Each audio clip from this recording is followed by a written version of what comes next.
The stream starts a little bit. Okay, we're good to go. In 3, 2, 1. Hey everybody, you're tuned into the SNL AfterBuzz After Show. We're talking the season premiere with Ryan Gosling and JayZ. Stay tuned. You're tuning into the destination for TV superfan discussion, AfterBuzz TV. And now, let the buzz begin. Yeah. This isn't JayZ, but it's his song. Trust us. Yeah, it's the guy with the long hair. You saw it in the... If you watch SNL. If you haven't watched SNL, why are you watching us right now? Hey, thanks for tuning in. Wow, season premiere. Summer flew by, right? It did. Where can we find you and everything, Amy? Welcome back. Thanks. Welcome back to you. Look at this weird handshake we're doing. You can find me on the internet at Amy Maestri. Yeah, and I'm Kelly McInerney. You can find me on Twitter and Instagram at HollyWeirdo. Be sure to subscribe to AfterBuzz on YouTube and like us and rate us and all that fun stuff. Tweet at us if you liked the episode. Man, this one guy, what's his name? David Z, I think? No, Jeremy Z. He was tweeting to me about this episode, and I just have to say one thing made me really laugh. He was like, I hate to say this, but even dressed as Trump, Alec Baldwin is still sexy as heck. SNL #DaddyBear. Yo, Jeremy, we've got very different tastes, but I appreciate you. Jeremy, I love you. Yeah. Oh, wow. What a different, starting back with a bunch of new stuff. It's live now, coast to coast. Yep. Back off their huge Emmy wins. They won, like, everything. Variety sketch series, supporting actor in a comedy series, Alec Baldwin, even though he's not a cast member. Whatever. Guest actor, Dave Chappelle. Melissa McCarthy, guest actress, directing for variety series. Makeup, Kate McKinnon, supporting actress, technical direction, everything. Man. Did you even like last season? I did, but I mean, I think there have been far better seasons, but it was the ratings. Yeah. They had bang up ratings everywhere. It was the most viewed season in like years. Yeah. Which it stinks because it's, politics and Trump is terrible for everybody, like for the world. But not for comedy. Great for SNL ratings. Yeah. So Lauren appreciates you, Mr. Trump. I know. Oy. And we have 3 new cast members. We do. Which is really exciting. Chris Redd, Luke Null, and Heidi Gardner. Mm-hmm. Are you familiar with any of those guys? Not super. I know Heidi had gone through Groundlings, and I think I'd caught her in a couple shows a while back, but I'm excited for them. Yeah. I love, actually, Chris Redd.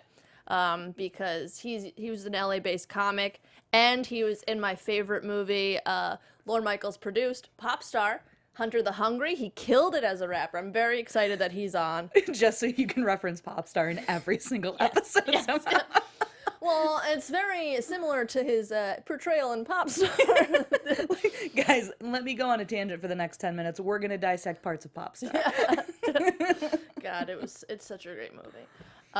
This episode though, Ryan Gosling, JayZ. Let's get into what did you expect going in, because he hosted just last year or the year before the Goss. I think it was last year. The Goss, as we know him cordially. The Goss. I was expecting more. Yeah. It's a season opener. He's a great host. You have frickin' JayZ there. I mean, you need to do good things in his presence. That's just a loss. So, yeah. I thought it was an okay episode, but for a season premiere, I was pretty let down. I agree. I was like, why is he doing the season premiere? Because I don't think he's that good of a host. I think you could tell people like him, and he seems eager and excited to be there. Yeah. But he's not good at it. The things he's good at is the digital shorts, and there's only one of them, right? That's the thing. He's so good at that, like, very serious, like, grave comedy, being the straight man. Mm-hmm. I think he's just, so, like you say, he's so likable, and he's willing to kind of jump into anything, which makes him a good host. But as far as, I don't know if he stopped giggling once this entire episode either. But... And reading the cue cards, just obviously. Yeah. Like, Henrietta, no, stay with me. I don't know. Well, you know, I had issues with my contacts today. Maybe he did too. You know, maybe just had some Give him issues. the benefit of the doubt. Trying. You know, he's the goss. Yeah. The cold open started, not surprisingly, with Trump. I figured as much. You probably did too. Yeah. What'd you think of this cold open? For me, the highlights were all Jeff Sessions. Kate being a real creeper, saying that he lives in the grandfather clock in the hallway now, hopping up onto Trump's lap. I think, again, with so much going on, and especially how much they've missed, like, over this, I almost think a press conference with Sarah Huckabee Sanders would have been a better start, or, I don't know, like, this format of him just in the Oval Office is kind of, it doesn't always work. It's just kind of, like, weird when people come and go like this, but I loved the Jeff Sessions stuff in it. Yeah, I think that was the best part, too. Just Kate crushes it. She deserved the Emmy, for sure. She did. Yeah. I did like, too, though, that he wants to focus on chaos, so then people don't, like, understand time anymore, which is such a good joke because it's so true. And he's just like, when did I declare war on the little rocket man? And she's like, 4 months ago. And he's like, nope, last Friday.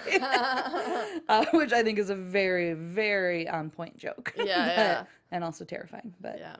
I don't know. It's just, I feel like all these cold opens are they're a little bit forgettable to me because they're just, what you said, it's just catching up with politics and everything. And we know what's going on, and it's just forcing us to hear it again and again and again, you know? I think that's why one of my favorites from last season was the Jeff Sessions Forrest Gump one. Yeah. Because it's just finding a different way to deliver that. They're still making fun of, you know, something that he said that week or whatever was going on, but not take just him out of that element. Yes. Yeah, give him something different to do. Exactly. The monologue, just about saving jazz. We get it. La La Land. You guys were in it. Great job. I just wrote still with the La La Land jokes. Emma Stone, who, like, they didn't use her again. I was kind of bummed about that. Yeah. Because I don't like her that much. We know this, but she's a great host. Wait, can you do your Emma Stone impression again? So good. I'm Emma Stone. Lorne, are you watching? Yeah. Hire me. You need another blonde girl featuring Heidi and Kelly. Yeah, that goes right. I don't know. That works. But yeah, it was just. I felt the trouble with this episode. I thought that a lot of the jokes and the sketches were just like, this is a funny idea. Let's make it a sketch. And same thing with the monologue. It's just like, here's a funny idea. Let's not heighten it at all. Just one solid joke for 3 minutes. I feel like these are like, that's such a good point. They're like those sketches that, like, you know, like your aunt's friend that you see when you go visit is just like, I hear you're a comedian. You know what would make a funny sketch? Yeah. I feel like that was this episode. Yep. It was all of, like, your aunt's weird friends' ideas. Yeah, that's like all that aren't actual sketches. Yeah. And the whole save Jet. Like, what's a weird thing about La La Land nobody said before? Oh, you saved Jet. So.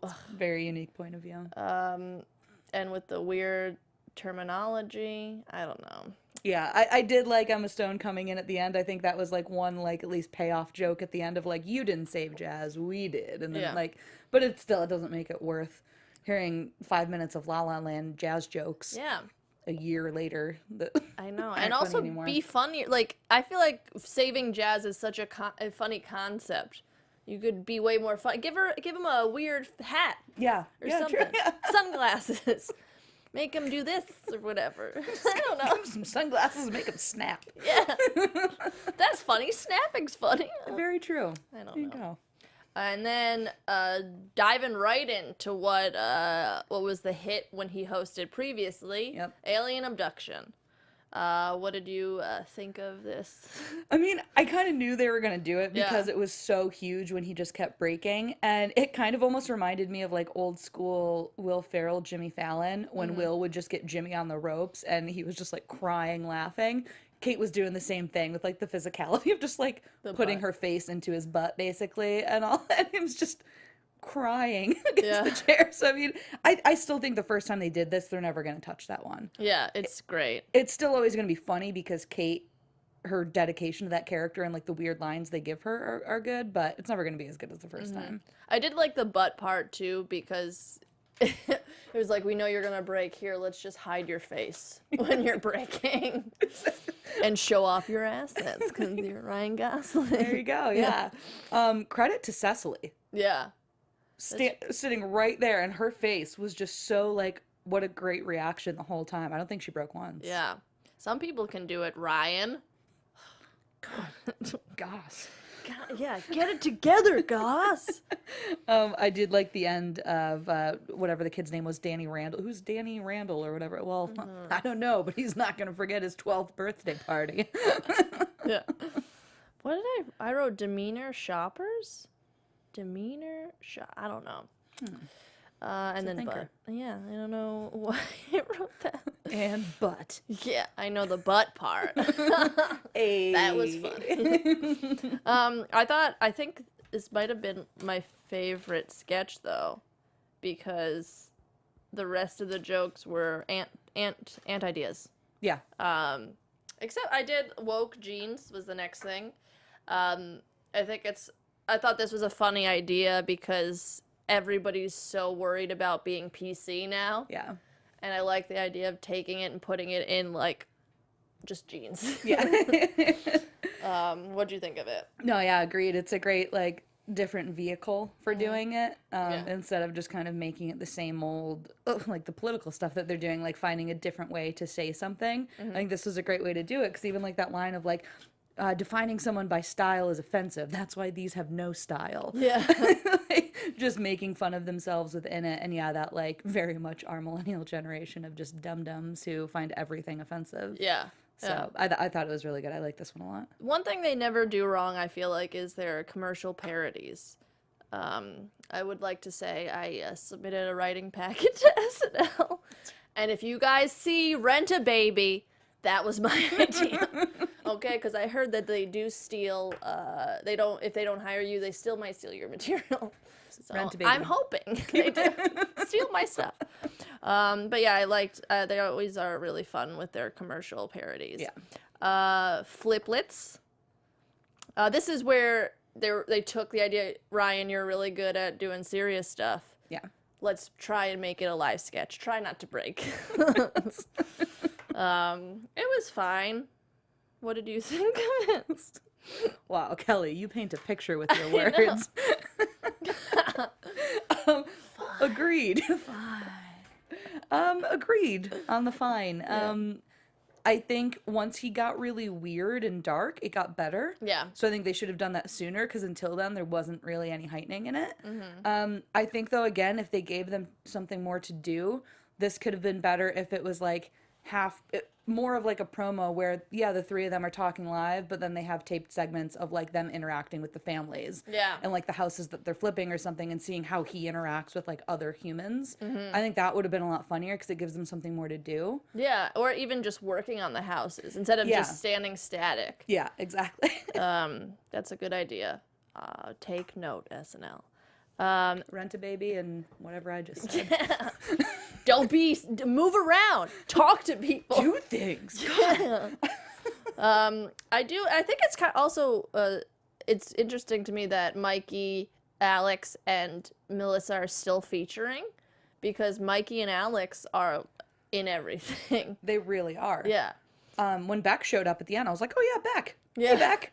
Because yeah, Mikey and Alex have been crushing it. That's a good point. Mm-hmm. And I thought that they play well with each other. I did like how he got darker, but this is when the episode started to lose me. Yeah. And it lost me forever.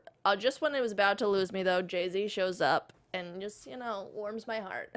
This was my favorite part of the episode, which is rare, because I usually don't care about the musical guests. This is true. Yeah. It's very true.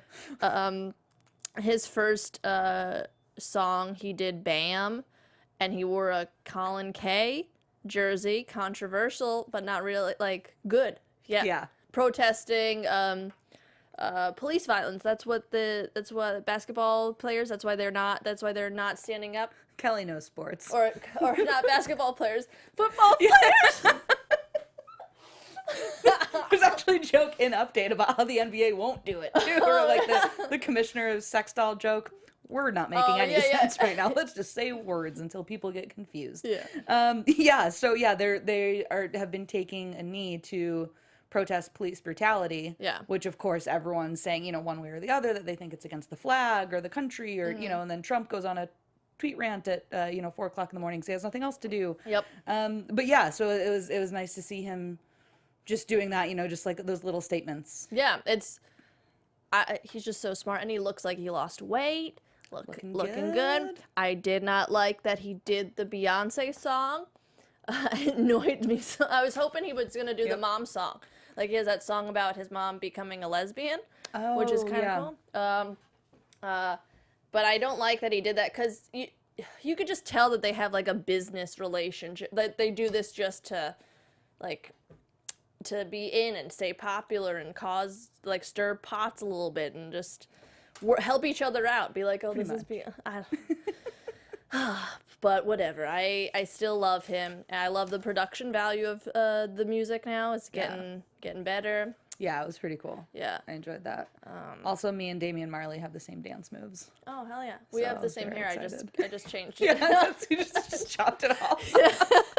I hope you donated all that. I Locks love. I did. Because a little baby or a little cancer person needs white girl dreads. I'm such a dummy. Correct. Yeah, do you have anything else to say about JayZ? No, I mean, I like both of them. That's mic drop. We're done. Oh, I love him. I love him so much. Weekend update.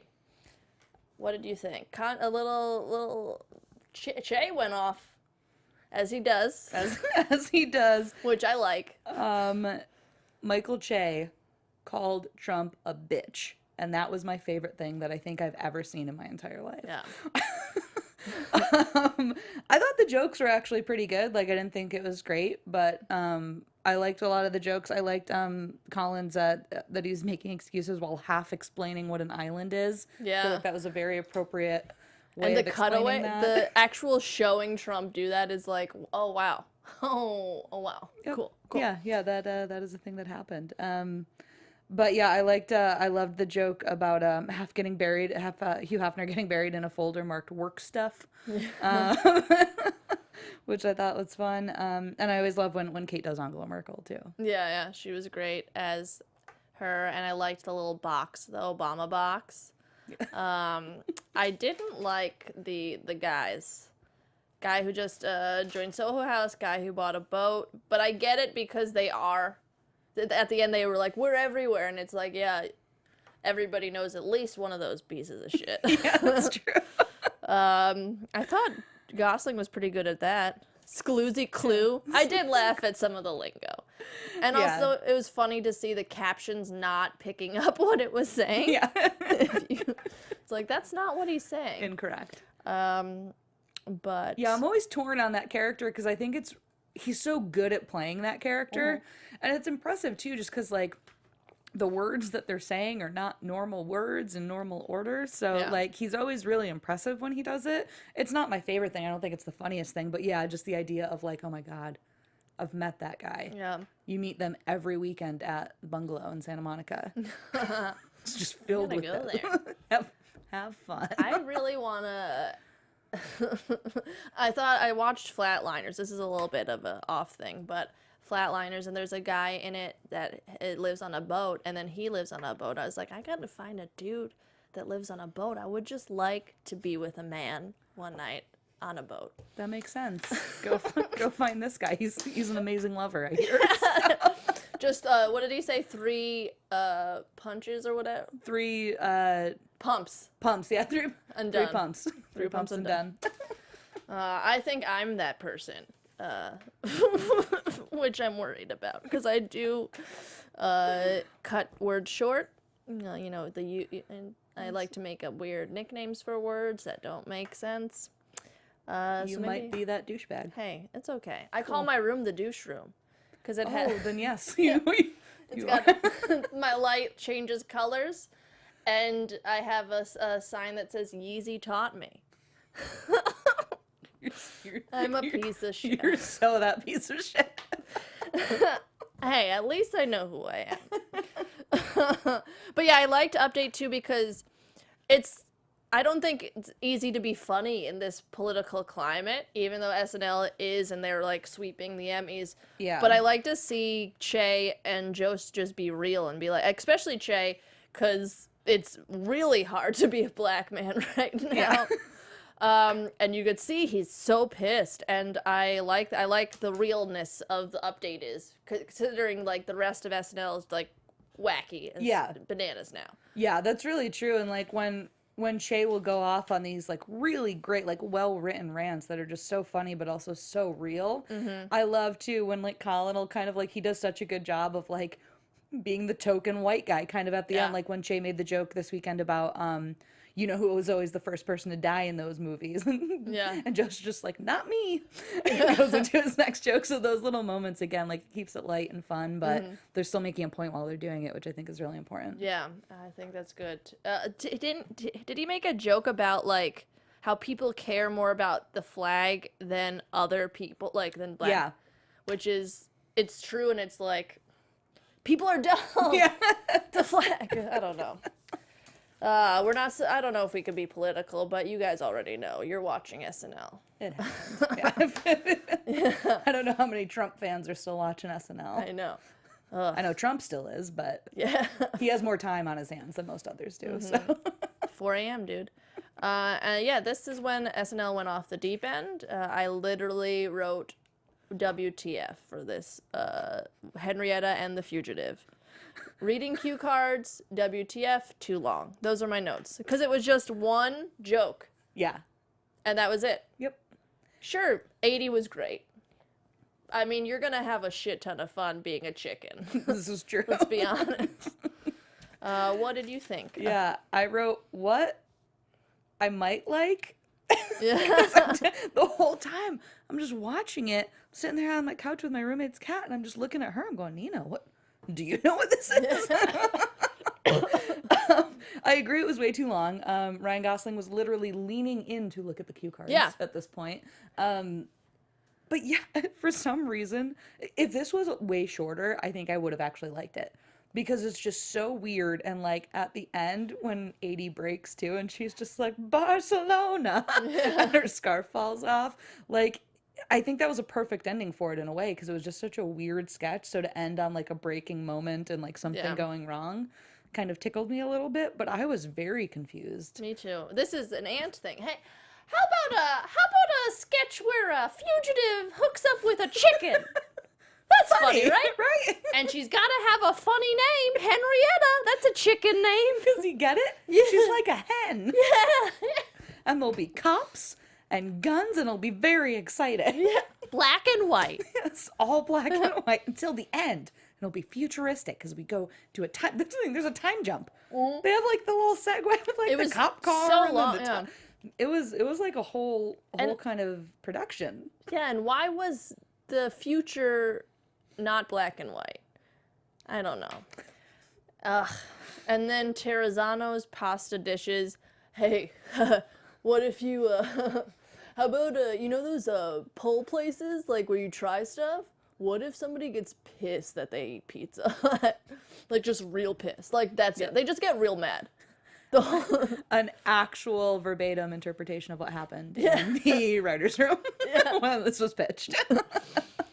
It was funny at first because I liked the twist of them getting mad, but I think it'd be funnier if like somebody, if he like had a gun and killed, like what so crazy. Yeah.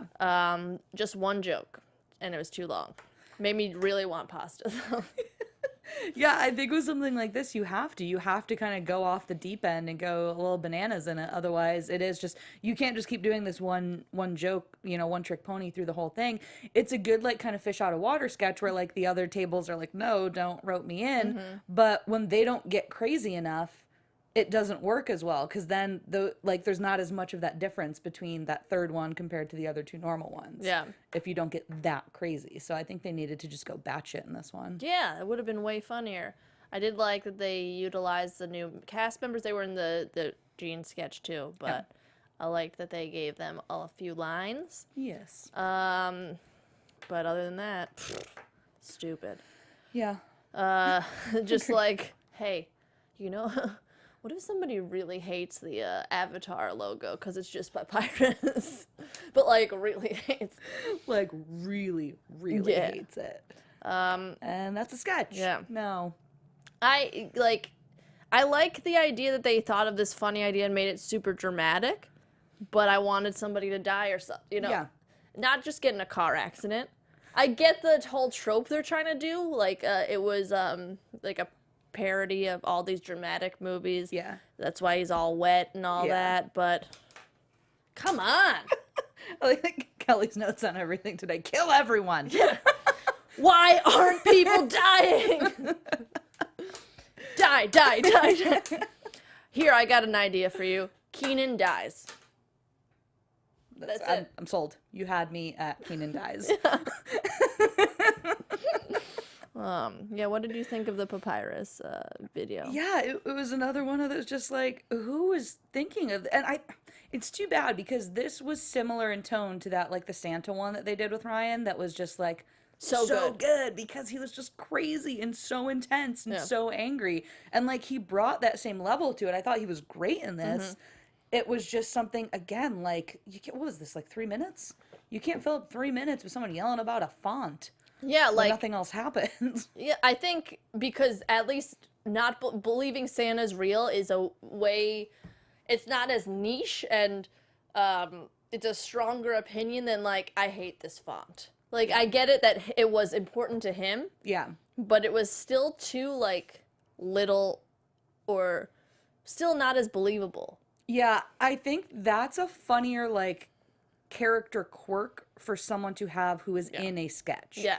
That's really funny if, like, people are at a dinner party and, like, that's his weird, like, that's his hang-up. Yeah. But the sketch isn't about him. You know, like, I think that's a really funny, weird character quirk for a supporting member of a sketch, but not a whole sketch. Exactly, yeah, because I get why it's funny. It's just I don't see how you can put that into a whole sketch with that being the only premise of it. Yeah, I agree. I have to burp, I think. I'm sorry. We'll pause. Excuse me. God bless you. Thank you. My note for the next one was, all Kenan does is play idiot singers. That's what I wrote. What was it? They're standing in front of, was it a football game? Yeah. And just playing jazz. And because it was so forgettable to me. And Ryan Gosling was like a mysterious flute player. Yeah. So that's what the whole time I was just trying to figure out. I was like, is this a character sketch for Kenan? Or is there a premise that's going to actually evolve in this? A premise kind of evolved with Ryan's character being like this weird, mysterious guy that like the audience wanted to find out about more. And then you find out that they're roommates. And so it's like, it did kind of go somewhere. But at the same time, it was way too long. Yeah. It took too long to get to that place because I still was going like, is this character? I don't know what this is. And it's also just Kenan doing the same damn voice that he does for everything. And even the tweedly did or whatever, it's like the same shit. And God, get out of there. Leave. Nobody likes you. Oh, I hate him. And it was funny to me that in the monologue, he comes out and tries to tell Ryan Gosling what sarcasm is. Yeah. Because sarcasm is like a subtle thing that you do. And Kenan does not do anything subtle. It's all so big and exaggerated and dumb, and I hate his face. Same. And this is going to be a rough season for us, I feel like. Oh, man. I don't know. But, you know, hopefully he's going to get phased out. He won't, because he's been there forever, and I think he will be. But hopefully Chris takes all the black eye roles. And There you Che. go. Yeah. Che's better in sketches when he does them. Yeah. When Che comes in to do an impression of, like, Lester Holt, or when he just comes in to do whatever, like, he's better than Kenan. Yeah. Kenan's been doing sketch comedy since he was, like, 2 years old. He should be better at it by now. I know, he sucks. He was better when he was a little kid. He was. Everyday Friends with Pierre Escargot, rule. Friggin' loved it. Every time I saw that bathtub get rolled out, I was so excited. What happened to you? God, what happened? Damn it. At the end, they showed a picture of Hugh Hefner. I thought that was a nice little, be like, We miss you, buddy. Hey, bud. Hey, he probably died super happy. I'm sure he did. Surrounded by young women. They didn't use Emma Stone. Said that already. Yeah, overall, it was... JayZ was great. True. I just think for a season opener, like, come on. And especially after you just won every Emmy. Yeah, dude. I mean, like, literally, I think the only thing they didn't win was when, like, The Handmaid's Tale won. Everything. And when you come back after a season like that with so much political stuff going on, like, you got to come in with fire. And this was just... It was a letdown of an episode. Yeah. Or I even kind of wanted a stronger Trump sketch. Yeah. Because he won for Trump, and they definitely won the writing and everything because of Trump stuff. Yeah. So make a crazy Trump sketch. Yeah. Yeah, totally. Again, you take him out of the office. Yeah. Do something different with him. I don't know. Amy. I feel like we have a lot of rage this episode. We do love the show, I swear to God. We do. We just hate Kenan and Trump. Yeah, and just, do you think it's getting almost forgot something.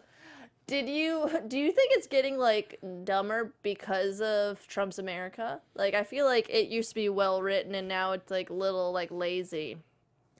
I think that could be just because, unfortunately, especially with network anymore, so much of, like, the smarter, kind of more biting comedy is moving away from network. Yeah. And SNL has been, like, late night has been the saving grace, whether it's, you know, like, Colbert, you know, any kind of late night show has been kind of the saving grace of that. But with that being said, yeah, I mean, like, the people consuming it, these dumber kind of easy jokes sometimes. People love. Yeah, it's just because it's an easy laugh, it's an easy go-to, but...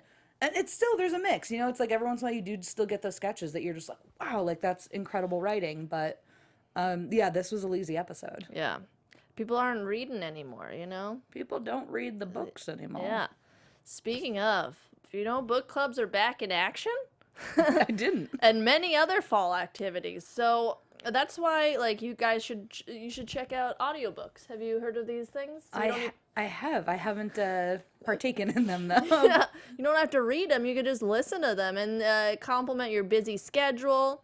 Because you could just be driving on the go and just listening to Harry Potter or whatever you choose to. There's lots of books, you know. It's true. If you're looking for a new book club to pick, you could actually there's an audiobook version of book clubs. By listening to your story, your group conversation can go on a whole new level. You can listen to new releases such as My Absolute Darling, a debut novel that has been getting rave reviews. The girl who takes an eye for an eye, which is another girl with a dragon tattoo.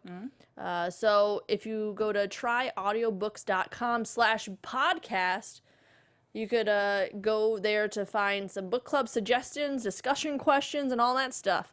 Penguin Random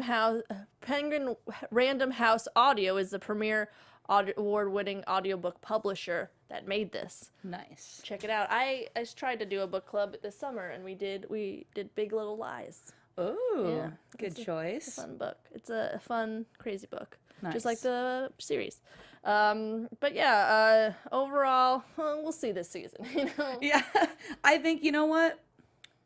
I'm going to drop some real big analogies on you right now. Taylor Swift's first single is never the best of the album. Huh. Take a look at Look What You Made Me Do. Yeah. I mean, I feel like I'm getting a little too deep right now, but I'm saying I think it's going to get better. Okay. Yeah. I don't like Taylor Swift, though. So I don't think any of her stuff is good. No. So I'm going to be like, the whole season is going to be shit? I don't know. Every anti-Taylor Swift person out there is like, thanks, Amy. Now I'm real optimistic. Next episode is Gal Gadot, who's Wonder Woman, which is cool. I'm excited to see that. And Sam Smith, which I'm not excited for. What a whiny little Brit, you know? I don't care how you're crying. Whatever. The only person who can cry that much as a Brit is Adele. Yeah. And because she's got a voice. Because she's Adele. But I'm excited to see it. There's definitely going to be a Wonder Woman sketch. Yes. Wonder Woman and Trump would be funny. That would. I got to save the world from Trump? It's a tall order. Get in my invisible jet. Whatever. You're pitching an ant sketch right now. I am. I'm the ant. Oh, man. Well, it was fun anyways. Fun to talk about, even though it's annoying to watch sometimes. We'll get through it. Yeah. Together. We went full circle. Until next time, Amy, where can we find you? You can find me at Amy Maestri. And I'm Kelly McInerney. You can find me on Twitter and Instagram at HollyWeirdo. Bye, guys. Bye.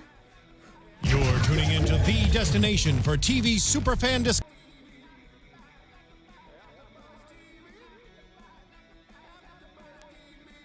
From executive producers Maria Menounos, Kevin Undergaro, Phil Svitek, and the entire AfterBuzz TV staff, we would like to thank you for listening to the AfterBuzz TV network. To watch or listen to other after shows and post comments or questions, be sure to visit AfterBuzzTV.com. I'm Sir Richard Wentworth, and this has been a presentation of AfterBuzz TV. Buzz you later. The views expressed herein are those of the hosts only and do not necessarily reflect the views of AfterBuzz TV or its owners or principals.